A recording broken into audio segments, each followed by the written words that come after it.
In addition to the diversity, I think India overwhelms people in terms of the sheer enormity of the numbers that it has.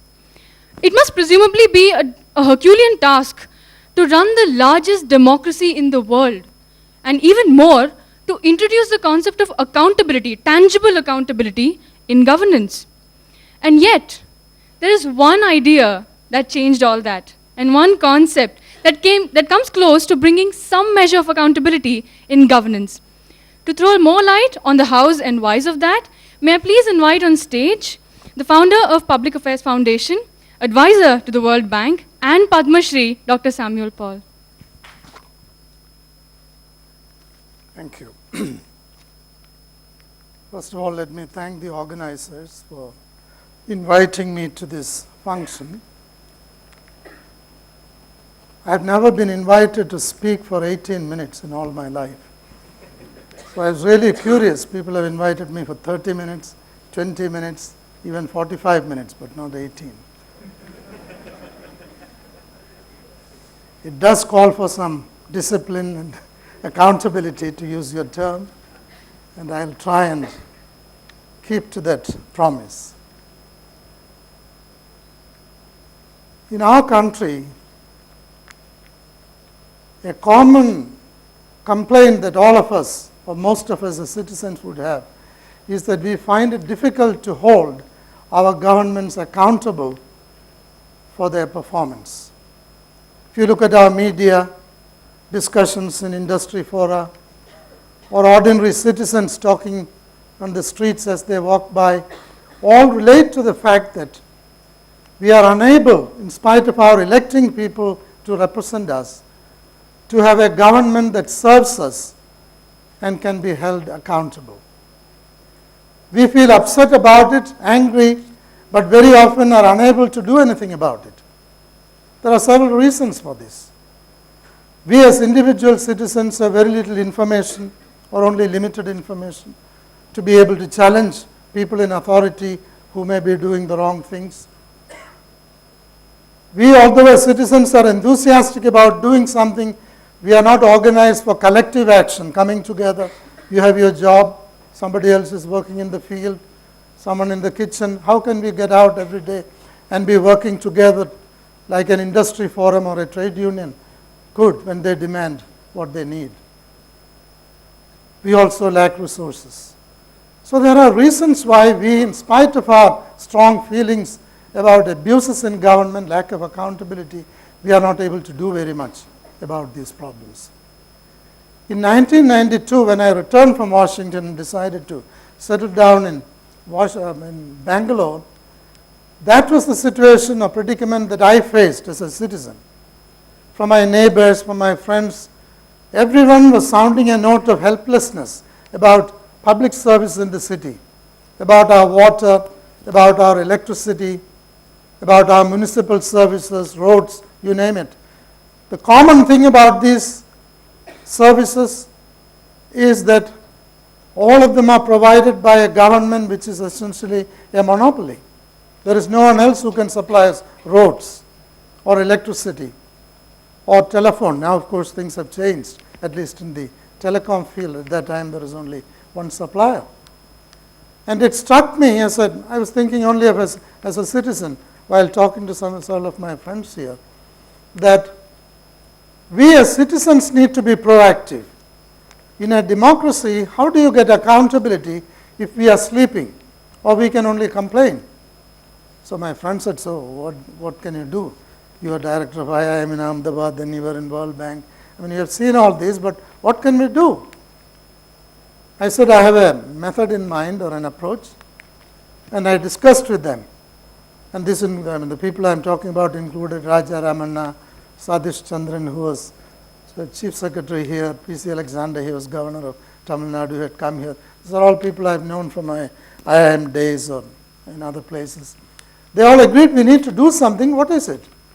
So I came up with this idea that is today called the Citizen Report Card, which is simply a way of gathering feedback from citizens who are the users of all these services. And all of us as citizens are users of these services. So in a way, we could call this citizen feedback. how do you do this? I said, the methodology is known to me. We can do something what industry people normally do, whether it is airlines or hotels. You can see how they will give you a form. Can you tell us what is your experience, what is your feedback? Same idea. But governments have never done it. They have never asked the citizen, are you happy with what is being done? Question is irrelevant to them.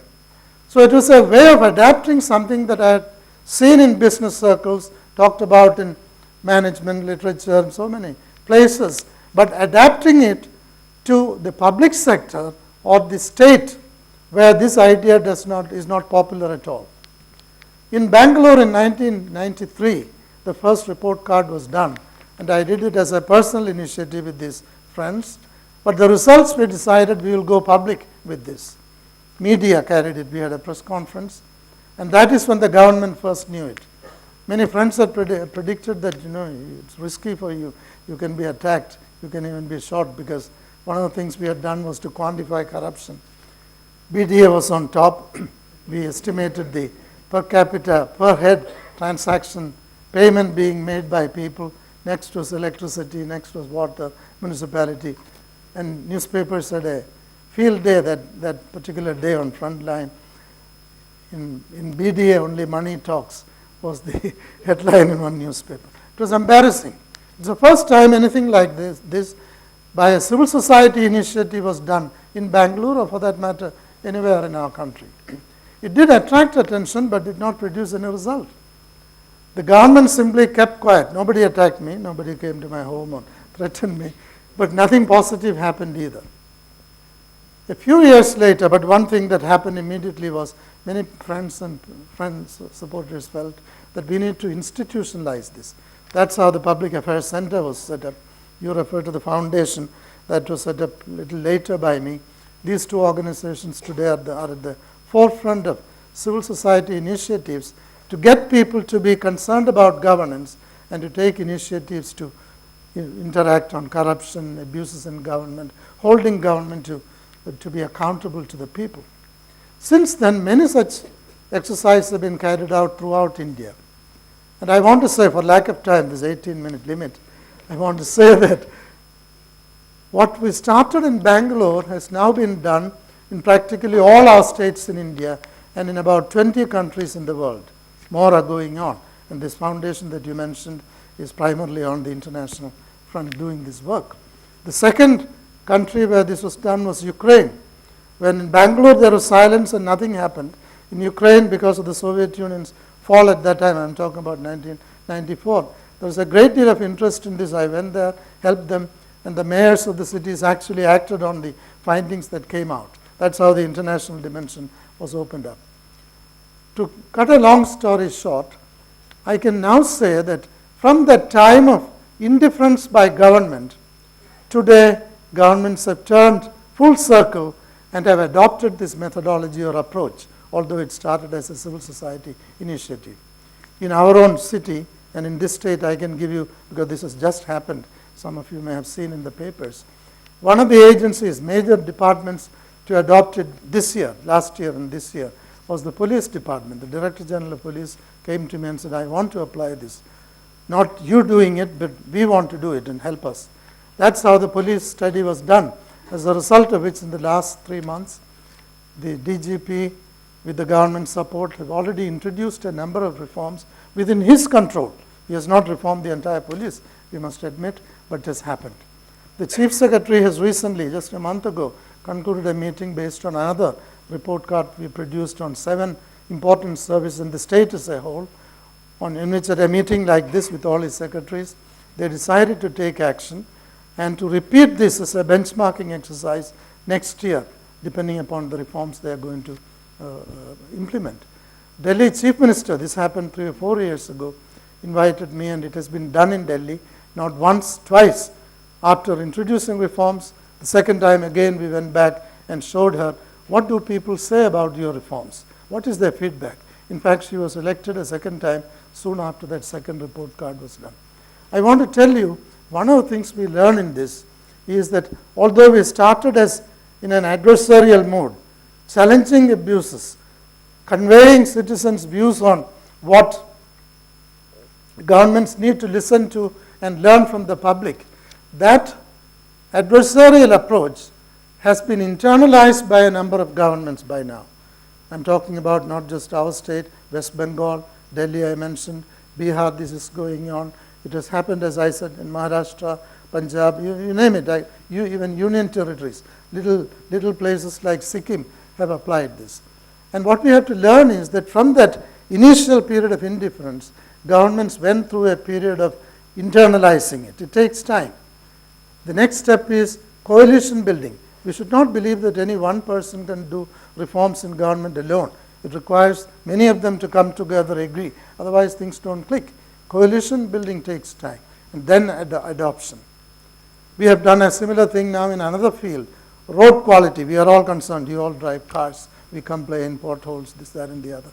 We have developed, with the help of experts in road engineering, a set of tools for citizens to monitor the quality of roads. This was done some 8-9 years ago in Bangalore, and we tried it out with the municipal commissioner, where they actually implemented the suggestions made by our team that applied these tests. Today, you will be surprised to learn, Government of India is adopting this and have asked for our help in trying this out in 7 states in India, practically all of them North Indian states. But we have done this in Orissa and Karnataka already. For lack of time, I want to say that civil society can do these things. And therefore, you will ask me, what are the lessons you learned? You may have done this because you had a personal interest or you had the time. How can we all do this? And the lessons I want to mention to you are the following. One, we need to have confidence that civil society initiatives of this kind, and I know many other groups are also now doing similar things in Bangalore and many other cities. But when we started and we had looked around, in Bangalore there wasn't anyone else doing anything of this kind. But those such groups have multiplied since we started. This means replication is possible in this, and we can network and achieve these things if we put our hearts and minds together. So civil society can make an impact is the number one lesson. Number two, although we are, especially as young people, many of you will be impatient, we have to remember that many changes, important changes in life, in governments, in the state, take time. We cannot rush these. Very often international donors, including corporates, are guilty of. They will give some money and say, next year I'll come and measure you. Tell us what is the impact you made. These things don't work that way. I gave you the reasons, the stages through which change comes about. So it takes time is another, and therefore patience in these kinds of efforts are very important. Number three, although we are critical of the state and say many negative things about government, realize or remember there are good people in government too. There are champions, people who found our work as an aid to them. So although you are critiquing them, they say, agree. Many of them are in this city and in many other cities. The Chief Minister of Delhi, she was agreeable to doing it, although she knows this will be critical of what she was doing. Finally, I would say that not only are there friends in government or people who can pick up these ideas and turn them into a reality, but it gives us as civil society or as citizens greater confidence. It builds our capacity. It creates motivation for us to go and network with others and achieve much more. Let me conclude by saying that in a democracy, vigilance of the citizens is key to good governance. We all know that. But how do we translate that into action? It is through initiatives of this kind that you and I can take in our own limited capacity. It is such small things that get replicated and grow into big trees in time. Thank you very much.